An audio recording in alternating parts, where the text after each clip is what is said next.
عائشة رضي الله عنها قالت كان رسول الله صلى الله عليه وسلم يعجبه التيمن في شأنه كله في طهوره وترجله وتنعله متفق علیہ۔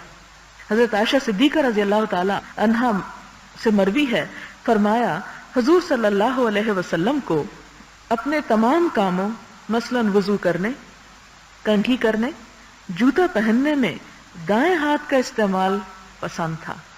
اب آپ کا اتباع جسے ہمیں کہا گیا کہ قل ان کنتم تحبون اللہ فاتبعونی یحببکم اللہ، آپ ان لوگوں سے کہہ دیجئے کہ اگر تم اللہ سے محبت کرتے ہو تو کیا کرو؟ رسول اللہ صلی اللہ علیہ وسلم کا اتباع کرو۔ یحببکم اللہ، اگر تم ایسا کرو گے تو اللہ بھی تم سے محبت کرے گا۔ ویغفر لکم ذنوبکم، تمہارے گناہ بخش دے گا۔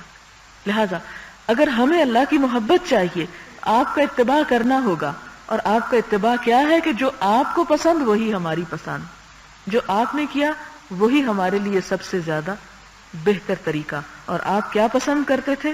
ہر کام میں دائیں ہاتھ استعمال کرنا اور دائیں طرف سے شروع کرنا پسند فرماتے، جس میں فرمایا وضو کرنے، کنگھی کرنے اور جوتا پہننے میں دائیں ہاتھ کا استعمال پسند تھا۔ اگلی حدیث ہے وَأَنْهَا قَالَتْ كَانَ يَدُ رَسُولِ اللَّهِ صلی اللہ علیہ وسلم الْيُمْنَى لِطُهُورِهِ وَطَعَامِهِ وَكَانَتِ الْيُسْرَى لِخَلَائِهِ وَمَا كَانَ مِنْ أَذًى۔ حضرت عائشہ سے مروی ہے کہ حضور صلی اللہ علیہ وسلم کا دایاں ہاتھ وضو اور کھانے وغیرہ کے لیے استعمال ہوتا تھا، اور بایاں ہاتھ بیت الخلاء اور اسی قسم کے دوسرے کاموں میں استعمال ہوتا تھا۔ یعنی یہاں یہ بھی وضاحت کر دی کہ ہر کام سے مراد اچھا برا نہیں، بلکہ اچھے کام دائیں ہاتھ سے، اور جن چیزوں میں نجاست کا احتمال ہے وہ بائیں ہاتھ سے۔